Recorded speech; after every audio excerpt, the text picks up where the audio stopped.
આકાશવાણી ભુજ સમાચાર અશરફ નથવાણી વાંચે છે.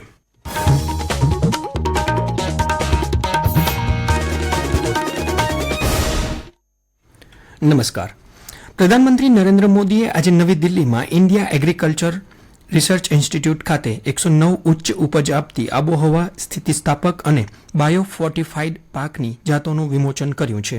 આ 61 પાકોની 109 જાતોમાં 34 ક્ષેત્રીય પાક અને 27 બાગાયતી પાકોનો સમાવેશ થાય છે. આ કાર્યક્રમમાં બાજરી, ઘાસચારાના પાકો, તેલીબિયાં, કઠોળ, શેરડી, કપાસ, ફાઇબર અને અન્ય સંભવિત પાકો સહિત વિવિધ અનાજના બીજનું વિમોચન કરવામાં આવ્યું હતું. બાગાયતી પાકોમાં ફળો, શાકભાજી, વાવેતર પાક, કંદ, મસાલા, ફૂલો અને ઔષધીય છોડની વિવિધ જાતોને પણ આ ઉપજોમાં આવરી લેવાશે. હર ઘર તિરંગા અભિયાન અંતર્ગત આજે જિલ્લા મથક ભુજ ખાતે વિશાળ તિરંગા યાત્રા યોજાઈ હતી. જ્યુબિલી ગ્રાઉન્ડથી 300 મીટર લાંબા રાષ્ટ્રધ્વજ સાથેની આ તિરંગા રેલીનો સાંસદ વિનોદ ચાવડાએ લીલી ઝંડી આપીને પ્રારંભ કરાવ્યો હતો. આ રેલીમાં મોટી સંખ્યામાં પોલીસ જવાનો, હોમગાર્ડ જવાનો, શાળાના બાળકો, પરંપરાગત લોકનૃત્ય કલાકારો, પોલીસ બેન્ડ, રમતવીરો, આઇકોનિક વ્યક્તિઓ, સામાજિક સંસ્થાઓ તથા મોટી સંખ્યામાં નાગરિકો જોડાયા હતા. જ્યુબિલી ગ્રાઉન્ડથી પ્રસ્થાન થયેલી શહેરના મુખ્ય માર્ગ પરથી પસાર થઈને હમીરસર કાંઠે ગાંધીજીની પ્રતિમા પાસે આ રેલી પૂર્ણ થઈ હતી. તિરંગા રેલીને પ્રસ્થાન કરાવતા સાંસદ શ્રી ચાવડાએ જણાવ્યું હતું કે તિરંગો આપણી શાન છે, આપણું અભિમાન છે. પ્રધાનમંત્રી નરેન્દ્ર મોદીના નેતૃત્વમાં હર ઘર તિરંગા અભિયાન ચાલી રહ્યું છે ત્યારે કચ્છવાસીઓને પણ આ અભિયાનમાં ઉત્સાહથી જોડાવાની અપીલ કરતા તેમણે રાષ્ટ્રધ્વજને પૂરા માન સાથે ઘર, દુકાન, વાણિજ્ય સંકુલો, સામાજિક સંસ્થાઓ વગેરે પર લહેરાવી દેશભાવના પ્રગટ કરવા જણાવ્યું હતું. જિલ્લા કલેક્ટર અમિત અરોરાએ આજની તિરંગા યાત્રા અંગે આ મુજબ જણાવ્યું હતું. ભુજ ખાતે જિલ્લા કક્ષાનું તિરંગા યાત્રા યોજવામાં આવી. જ્યુબિલી ગ્રાઉન્ડથી લઈ હમીરસર સુધી અંદાજે 2 કિલોમીટરનો રૂટ હતો. એમાં બહોળી સંખ્યામાં નગરજનો, પોલીસના જવાનો, સ્કૂલના બાળકો, રમતવીરો, અમારા સ્ટાફ બધા જોડાયા. ખૂબ અનેરો ઉત્સાહ બધામાં જોવા મળ્યું અને એના થકી જે એક રાષ્ટ્રપ્રેમની ભાવના છે એ સુદૃઢ બને એવા હેતુથી આ યાત્રા કાઢવામાં આવી હતી અને ખૂબ ઉત્સાહ અને ખૂબ સારી રીતે શાંતિપૂર્વક માહોલમાં સંપન્ન કરવામાં આવી.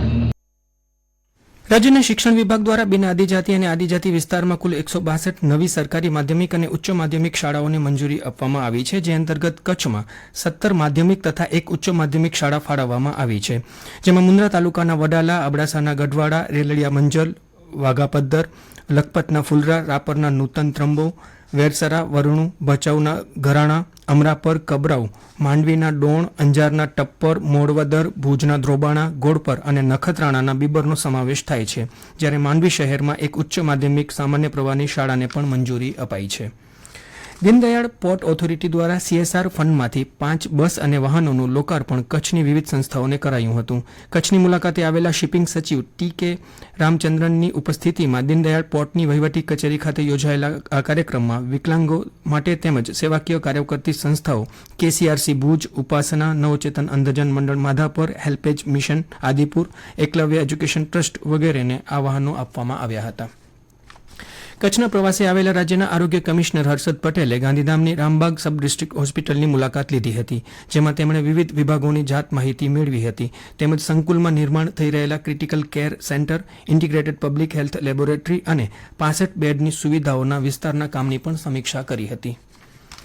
વિદ્યાર્થીઓનું માનસિક સ્વાસ્થ્ય જળવાઈ રહે તે માટે શિક્ષણ નગરી આદિપુરની તોલાણી કોમર્સ કોલેજ દ્વારા કચ્છમાં પ્રથમ વખત પ્રોજેક્ટ મનોવેદનાનો પ્રારંભ કરાયો છે. આ પ્રોજેક્ટ અંતર્ગત આજે ઓનલાઈન સાયકોલોજીકલ કાઉન્સેલિંગનો આરંભ થયો હતો. આ નિઃશુલ્ક પ્રકલ્પમાં ગુજરાતના જાણીતા મનોવૈજ્ઞાનિક ડોક્ટર ગૌરંગ જોશી સેવા આપશે. આ વેબિનારનો કચ્છમાં ભણતા કોઈપણ વિદ્યાર્થીઓ લાભ લઈ શકે છે. દર શનિવારે અલગ અલગ વિષય પર કાઉન્સેલિંગ યોજાશે તેમ પણ જણાવાયું છે. આવતીકાલે 12મી ઓગસ્ટે આંતરરાષ્ટ્રીય યુવા દિવસ અને રાષ્ટ્રીય પુસ્તકાલય દિવસની ઉજવણી કરવામાં આવશે. જેના ભાગરૂપે ભુજની RR લાલન કોલેજના ગ્રંથાલય વિભાગમાં યુવાધનને વાંચન તરફ પ્રેરિત કરતા પુસ્તકોની પ્રદર્શનીનું આયોજન કરવામાં આવશે. આ સાથે સમાચાર બુલેટિન પૂરું થયું. નમસ્કાર.